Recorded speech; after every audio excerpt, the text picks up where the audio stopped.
This particular figure is showing us the concept of alleles, which we said are different forms of a region of DNA for two STRs. And remember, STR stands for short tandem repeat.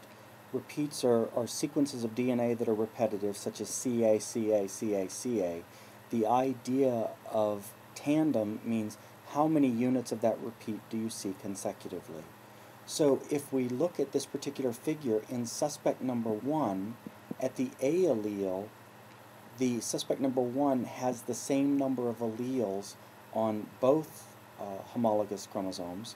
For number B, there's variation. So on the second individual, I have variation at the A repeat, whereas at the B repeat, I have similarity.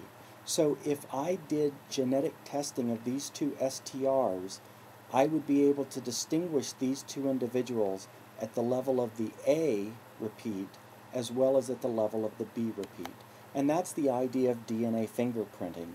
In other words, we examine regions of the DNA that tend to differ between individuals in hopes of finding a distinguishing pattern or a distinguishing characteristic that allows me to differentiate between individuals, because that's what fingerprints do. They're used to differentiate between individuals. So instead of doing it with our fingerprints, we look at the level of DNA and apply the same technique.